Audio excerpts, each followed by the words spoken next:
Assalamualaikum warahmatullahi wabarakatuh. Apa kabar Crash Troopers? Semoga kita semua selalu mendapat bimbingan Allah menuju jalan yang lurus.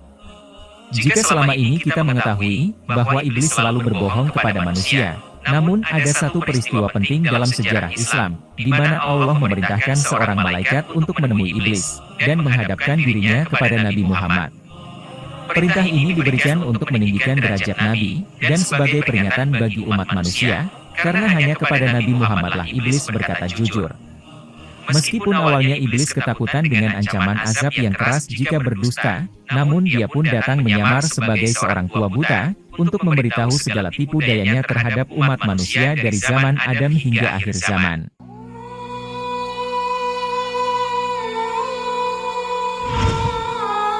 Allah telah memerintahkan seorang malaikat menemui iblis, supaya dia menghadap Rasulullah untuk memberitahu segala rahasianya, baik yang disukai maupun yang dibencinya. Hikmatnya, ialah untuk meninggikan derajat Nabi Muhammad, dan juga sebagai peringatan dan perisai kepada umat manusia. Maka, malaikat itu pun berjumpa iblis dan berkata, "Hai iblis, bahwa Allah yang maha mulia dan maha besar memberi perintah untuk menghadap Rasulullah. Hendaklah engkau buka segala rahasiamu, dan apapun yang ditanya Rasulullah, hendaklah engkau jawab dengan sebenar-benarnya. Jikalau engkau berdusta walau satu perkataan pun, niscaya akan terputus semua anggota badanmu, uratmu, serta disiksa dengan azab yang amat keras." Mendengar ucapan malaikat yang dahsyat itu, iblis sangat ketakutan. Maka, segeralah dia menghadap Rasulullah, dengan menyamar sebagai seorang tua yang buta sebelah matanya, dan berjanggut putih 10 helai, yang panjangnya seperti ekor lembu. Ketika para sahabat sedang bersama Rasulullah di kediaman seorang sahabat Ansyar, tiba-tiba terdengar panggilan seseorang dari luar rumah, "Wahai penghuni rumah, bolehkah aku masuk? Sebab kalian akan membutuhkanku." Rasulullah bersabda, "Tahukah kalian siapa yang memanggil?" Kami menjawab, "Allah dan Rasulnya yang lebih tahu." Beliau melanjutkan, "Itu adalah iblis, laknat Allah bersamanya." Umar bin Khattab berkata, "Izinkan aku membunuhnya wahai Rasulullah." Nabi pun menahannya, "Sabar wahai Umar, bukankah kamu tahu bahwa Allah memberinya kesempatan hingga hari kiamat? Lebih baik, bukakan pintu untuknya, sebab dia telah diperintahkan oleh Allah untuk ini, pahamilah apa yang hendak ia katakan, dan dengarkan dengan baik." Iblis pun memberi salam hingga 3 kali, namun tidak juga dijawab oleh Rasulullah. Maka iblis berkata, "Ya Rasulullah, mengapa engkau tidak menjawab salamku? Bukankah salam itu sangat mulia di sisi Allah?" Maka Nabi pun menjawabnya dengan marah, "Hai Abdullah seteru Allah, mengapa hanya kepadaku engkau menunjukkan kebaikanmu? Janganlah mencoba menipuku, sebagaimana kau tipu Nabi Adam sehingga keluar dari surga. Habil mati teraniaya dibunuh Qabil dengan sebab hasutanmu. Nabi Ayub engkau tiup dengan asap beracun ketika dia sedang sujud sembahyang hingga dia sengsara beberapa lama. Kisah Nabi Daud dengan perempuan Uria. Nabi Sulaiman meninggalkan kerajaannya karena engkau menyamar sebagai istrinya, dan begitu juga beberapa anbiya dan pendeta yang telah menanggung sengsara akibat hasutanmu. Hai iblis, sebenarnya salam itu sangat mulia di sisi Allah, hanya salammu saja aku tidak hendak menjawabnya, karena diharamkan Allah. Maka aku kenal baik-baik engkaulah iblis, raja segala iblis, syaitan dan jin yang menyamar diri. Apakah hendakmu datang menemuiku?" Iblis menjawab, "Ya Nabi Allah, janganlah engkau marah. Karena engkau adalah Hatamul Anbiya, maka engkau dapat mengenaliku. Kedatanganku adalah diperintah Allah, untuk memberitahu segala tipu dayaku terhadap umatmu dari zaman Adam hingga akhir zaman. Ya Nabi Allah, setiap apa yang engkau tanya, aku bersedia menerangkan satu persatu dengan sebenarnya, tiadalah aku berani menyembunyikannya." Maka iblis pun bersumpah menyebut nama Allah dan berkata, "Ya Rasulullah, sekiranya aku berdusta barang sepatah pun, niscaya hancur leburlah badanku menjadi abu." Ketika mendengar sumpah iblis itu, Nabi pun tersenyum dan berkata dalam hatinya, "Inilah satu peluangku untuk menyiasati segala perbuatannya, agar didengar oleh sekalian sahabat yang ada di majelis ini, dan menjadi perisai kepada seluruh umatku." Nabi bertanya, "Hai iblis, siapakah sebesar-besar musuhmu, dan bagaimana aku terhadapmu?" Iblis menjawab, "Ya Nabi Allah, engkaulah musuhku yang paling besar di antara segala musuhku di muka bumi ini." Maka Nabi pun memandang muka iblis, dan iblis pun menggeletar karena ketakutan.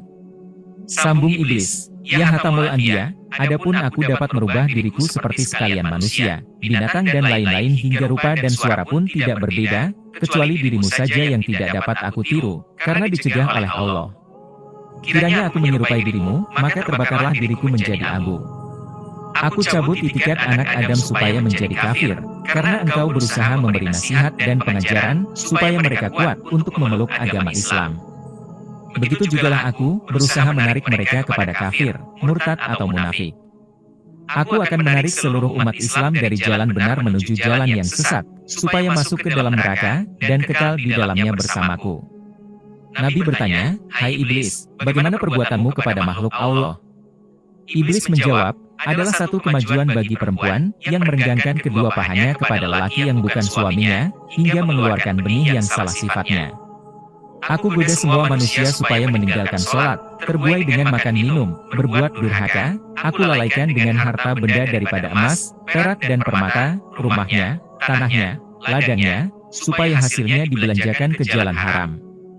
Demikian juga ketika pesta yang bercampur antara lelaki dan perempuan. Di sana aku lepaskan sebesar-besar godaan, supaya hilang peraturan dan minum arak. Apabila terminum arak itu, maka hilanglah akal, pikiran, dan malunya. Lalu aku ulurkan tali cinta, dan terbukalah beberapa pintu maksiat yang besar, datang perasaan hasad dengki hingga kepada perbuatan zina. Apabila terjadi kasih antara mereka, terpaksalah mereka mencari uang hingga menjadi penipu, peminjam dan pencuri. Apabila mereka teringat akan salah mereka lalu hendak bertaubat atau berbuat amal ibadat, aku akan rayu mereka supaya mereka menangguhkannya. Bertambah keras aku goda supaya menambahkan maksiat, dan mengambil istri orang. Bila kena goda hatinya, datanglah rasa ria, takabur, megah, sombong, dan melengahkan amalnya. Bila pada lidahnya, mereka akan gemar berdusta, mencela dan mengumpat. Demikianlah aku goda mereka setiap saat. Nabi bertanya, "Hai iblis, mengapa engkau bersusah payah melakukan pekerjaan yang tidak mendatangkan faedah, bahkan menambahkan laknat yang besar serta siksa yang besar di neraka yang paling bawah? Hai yang dikutuk Allah, siapa yang menjadikanmu? Siapa yang melanjutkan usiamu? Siapa yang menerangkan matamu? Siapa yang memberi pendengaranmu? Siapa yang memberi kekuatan anggota badanmu?" Iblis menjawab, "Semuanya itu adalah anugerah daripada Allah yang Maha Besar. Tetapi hawa nafsu dan takabur membuatku menjadi jahat sebesar-besarnya. Engkau lebih tahu bahwa diriku telah beribu-ribu tahun menjadi ketua seluruh malaikat, dan pangkatku telah dinaikkan dari satu langit ke satu langit yang tinggi. Kemudian aku tinggal di dunia ini, beribadat bersama sekalian malaikat beberapa waktu lamanya. Tiba-tiba datang firman Allah yang hendak menjadikan seorang khalifah di dunia ini, maka aku pun membantah. Lalu Allah menciptakan lelaki, Adam, lalu dititahkan seluruh malaikat memberi hormat kepada lelaki itu, kecuali aku yang ingkar. Oleh karena itu, Allah murka kepadaku, dan wajahku yang tampan rupawan serta bercahaya itu, bertukar menjadi keji dan kelam. Aku merasa sakit hati. Kemudian Allah menjadikan Adam raja di surga, dan dikurniakan seorang permaisuri, Hawa, yang memerintah seluruh bidadari. Aku bertambah dengki, dan dendam kepada mereka. Akhirnya aku berhasil menipu mereka melalui Hawa, yang menyuruh Adam memakan buah khuldi, lalu keduanya diusir dari surga ke dunia. Keduanya berpisah beberapa tahun, dan kemudian dipertemukan Allah, hingga mereka mendapat beberapa orang anak. Kemudian kami hasut anak lelakinya Qabil, supaya membunuh saudaranya Habil. Itu pun aku masih tidak puas hati, dan berbagai tipu daya aku lakukan hingga hari kiamat. Sebelum engkau lahir ke dunia, aku beserta bala tentaraku dengan mudah dapat naik ke langit untuk mencuri segala rahasia, serta tulisan yang menyuruh manusia berbuat ibadat, serta balasan pahala dan surga mereka. Kemudian aku turun ke dunia, dan memberitahu manusia yang lain daripada apa yang sebenarnya aku dapatkan, dengan berbagai tipu daya hingga tersesat dengan berbagai kitab bid'ah dan carut-marut. Tetapi ketika engkau lahir ke dunia ini, maka aku tidak dibenarkan oleh Allah untuk naik ke langit serta mencuri rahasia, karena banyak malaikat yang menjaga di setiap lapisan pintu langit. Jika aku berkeras juga hendak naik, maka malaikat akan melontarkan anak panah dari api yang menyala. Sudah banyak bala tentaraku yang terkena lontaran malaikat itu, dan semuanya terbakar menjadi abu. Maka besarlah kesusahanku dan bala tentaraku untuk menjalankan tugas menghasut. Tahukah kamu Muhammad, bahwa aku mempunyai 70.000 anak. Dan setiap anak memiliki 70.000 setan. Sebagian ada yang aku tugaskan untuk mengganggu ulama, sebagian untuk mengganggu anak-anak muda, sebagian untuk mengganggu orang-orang tua, sebagian untuk mengganggu wanita-wanita tua, sebagian anak-anakku juga aku tugaskan kepada para syahid. Aku punya anak yang suka mengencini telinga manusia, sehingga ia tidur pada sholat berjamaah. Aku juga punya anak yang suka menaburkan sesuatu di mata orang yang sedang mendengarkan ceramah ulama, hingga mereka tertidur, dan pahalanya terhapus. Aku punya anak yang senang berada di lidah manusia. Jika seseorang melakukan kebaikan lalu ia beberkan kepada manusia, maka 99% pahalanya akan terhapus. Pada setiap seorang wanita yang berjalan, anakku dan setan duduk di pinggul dan pahanya, lalu menghiasnya, agar setiap orang memandanginya. Tahukah kamu Muhammad, bahwa ada rahib yang telah beribadah selama 70 tahun. Setiap orang sakit yang didoakan olehnya, sembuh seketika. Aku terus menggodanya, hingga ia berzina, membunuh dan kufur. Nabi bertanya, "Hai iblis, apakah yang pertama engkau tipu dari manusia?" Iblis menjawab, "Pertama sekali aku palingkan itikat atau niatnya, imannya kepada kafir, juga dari segi perbuatan, perkataan, kelakuan atau hatinya. Jika tidak berhasil juga, aku akan tarik dengan cara mengurangi pahala. Lama-kelamaan, mereka akan terjerumus mengikut kemauan jalanku." Nabi bertanya, "Hai iblis, jika umatku sholat karena Allah, bagaimana keadaanmu?" Iblis menjawab, "Itu adalah sebesar-besarnya kesusahanku. Gemetarlah badanku, dan lemah tulang sendiku." Maka aku kerahkan berpuluh-puluh iblis datang menggoda seorang manusia, pada setiap anggota badannya. Setengah-setengahnya datang pada setiap anggota badannya supaya malas sholat, was-was, terlupa bilangan rakaatnya, bimbang pada pekerjaan dunia yang ditinggalkannya, sentiasa hendak cepat selesai sholatnya, hilang khusyuknya, matanya sentiasa menjeling ke kiri kanan, telinganya senantiasa mendengar orang bercakap serta bunyi-bunyi yang lain. Setengah iblis duduk di belakang badan orang yang sembahyang itu, supaya dia tidak kuasa sujud berlama-lama, penat dalam duduk tahiyat, dan dalam hatinya senantiasa hendak mempercepat sholatnya, dan itu semua membawa kepada kurangnya pahala. Jika para iblis itu tidak dapat menggoda manusia itu, maka aku sendiri akan menghukum mereka dengan seberat-berat hukuman. Nabi bertanya, "Jika umatku membaca Al-Quran karena Allah, bagaimana perasaanmu?" Iblis menjawab, "Jika mereka membaca Al-Quran karena Allah, maka rasa terbakarlah tubuhku, putus-putus segala uratku, lalu aku lari daripadanya." Nabi bertanya, "Jika umatku mengerjakan haji karena Allah, bagaimana perasaanmu?" Iblis menjawab, "Bina salah diriku, gugurlah daging dan tulangku, karena mereka telah mencukupkan rukun Islamnya." Nabi bertanya, "Jika umatku berpuasa karena Allah, bagaimana keadaanmu?" Iblis menjawab, "Ya Rasulullah, inilah bencana yang paling besar bahayanya kepadaku. Apabila masuk awal bulan Ramadan, maka memancarlah cahaya arasi dan kursi, bahkan seluruh malaikat menyambut dengan sukacita. Bagi orang yang berpuasa, Allah akan mengampunkan segala dosa yang lalu, dan digantikan dengan pahala yang amat besar, serta tidak dicatatkan dosanya selama dia berpuasa. Yang menghancurkan hatiku, ialah segala isi langit dan bumi, yakni malaikat, bulan, bintang, burung, dan ikan-ikan semuanya siang malam mendoakan ampunan bagi orang yang berpuasa. Satu lagi kemuliaan orang berpuasa, ialah dimerdekakan pada setiap masa dari azab neraka. Bahkan semua pintu neraka ditutup, manakala semua pintu surga dibuka seluas-luasnya, serta dihembuskan angin dari bawah arasy yang bernama angin syiro yang amat lembut ke dalam surga. Pada hari umatmu mulai berpuasa, dengan perintah Allah, datanglah sekalian malaikat dengan garangnya menangkapku dan tentaraku, jin, syaitan, dan ifrit, lalu dipasung kaki dan tangan dengan besi panas dan dirantai, serta dimasukkan ke bawah bumi yang amat dalam. Di sana pula, beberapa azab yang lain telah menunggu kami. Setelah habis umatmu berpuasa, barulah aku dilepaskan dengan perintah, agar tidak mengganggu umatmu. Umatmu sendiri telah merasa ketenangan berpuasa, sebagaimana mereka bekerja dan bersahur seorang diri di tengah malam tanpa rasa takut dibandingkan bulan biasa. Nabi bertanya, "Hai iblis, bagaimana seluruh sahabatku menurutmu?" Iblis menjawab, "Seluruh sahabatmu juga adalah sebesar-besar seteruku. Tiada upayaku melawannya, dan tiada satu tipu daya yang dapat masuk kepada mereka. Karena engkau sendiri telah berkata, seluruh sahabatku adalah seperti bintang di langit, jika kamu mengikuti mereka, maka kamu akan mendapat petunjuk. Sayyidina Abu Bakar sebelum bersamamu, aku tidak dapat mendekatinya, apalagi setelah berdampingan denganmu. Dia begitu percaya atas kebenaranmu, hingga dia menjadi wazirul azam. Bahkan engkau sendiri telah mengatakan, jika ditimbang seluruh isi dunia ini dengan amal kebajikan Abu Bakar, maka akan lebih berat amal kebajikan Abu Bakar. Tambahan pula, dia telah menjadi mertuamu, karena engkau menikah dengan anaknya, Sayyidatina Aisyah, yang juga banyak menghafaz hadits-haditsmu.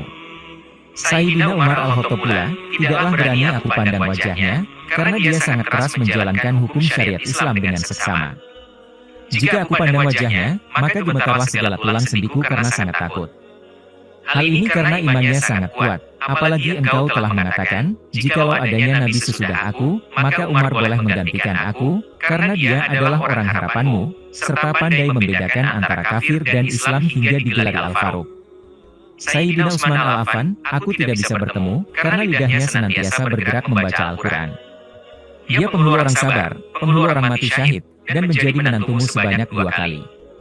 Karena taatnya, banyak malaikat datang melawat dan memberi hormat kepadanya, karena malaikat itu sangat malu kepadanya hingga engkau mengatakan, barang siapa menulis Bismillahirrohmanirrohim pada kitab atau kertas-kertas dengan dakwat merah, niscaya mendapat pahala seperti pahala Utsman mati syahid.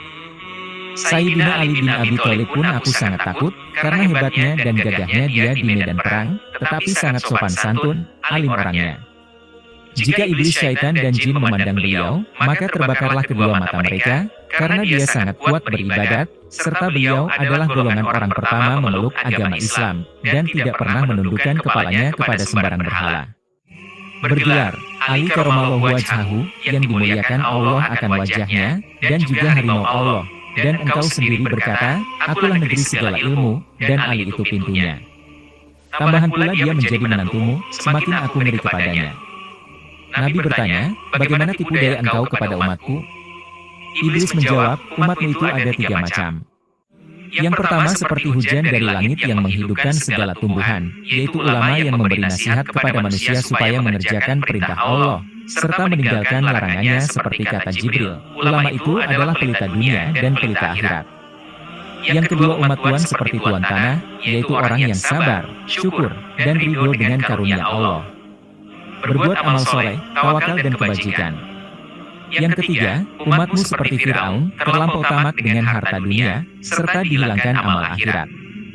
Maka aku pun bersuka cita lalu masuk ke dalam badannya, aku putarkan hatinya ke lautan durhaka, dan aku hela kemana saja mengikuti kehendakku. Jadi dia senantiasa bimbang kepada dunia dan tidak hendak menuntut ilmu, tiada masa beramal ibadat, tidak hendak mengeluarkan zakat, miskin hendak beribadat.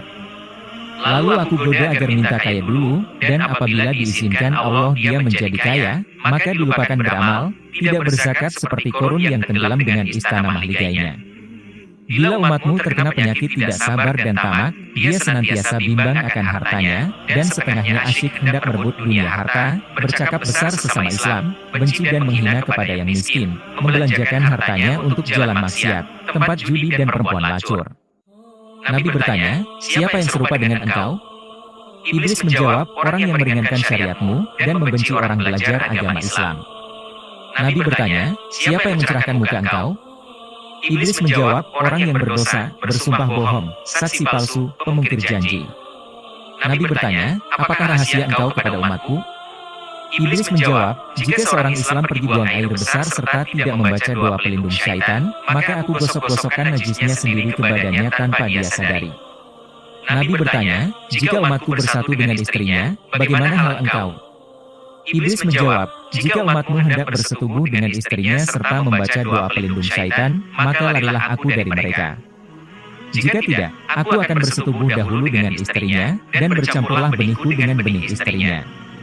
Jika menjadi anak, maka anak itu akan gemar kepada pekerjaan maksiat, malas pada kebaikan, dan durhaka.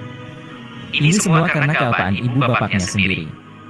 Begitu juga jika mereka makan tanpa membaca bismillah, aku yang dahulu makan daripadanya. Walaupun mereka makan, ia adalah merasa kenyang. Nabi bertanya, dengan jalan apa dapat menolak tipu daya engkau? Iblis menjawab, jika dia berbuat dosa, maka dia kembali bertaubat kepada Allah, menangis menyesal akan perbuatannya. Apabila marah, segeralah mengambil air wudhu, maka padamlah marahnya. Nabi bertanya, siapakah orang yang paling engkau lebih sukai?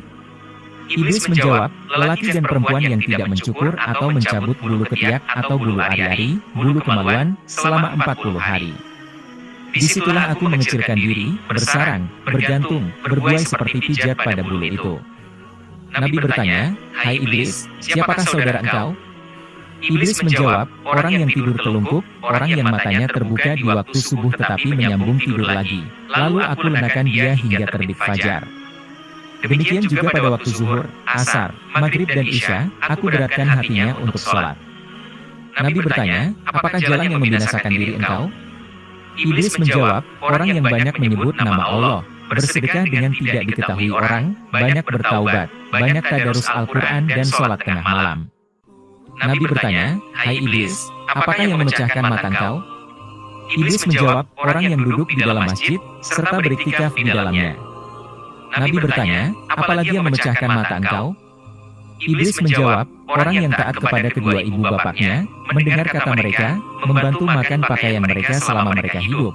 Karena engkau telah bersabda, surga itu di bawah tapak kaki ibu.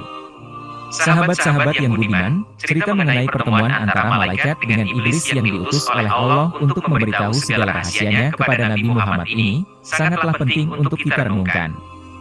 Melalui pertemuan itu, iblis mengungkapkan segala tipu dayanya yang telah menjerumuskan banyak manusia ke dalam kesesatan dan kemaksiatan. Kita sebagai umat manusia yang dijauhkan dari kebenaran oleh iblis, perlu membuka hati dan telinga untuk mendengarkan segala tipu daya yang digunakan olehnya, sehingga kita dapat terhindar dari kesesatan dan kemaksiatan yang dapat merugikan kita.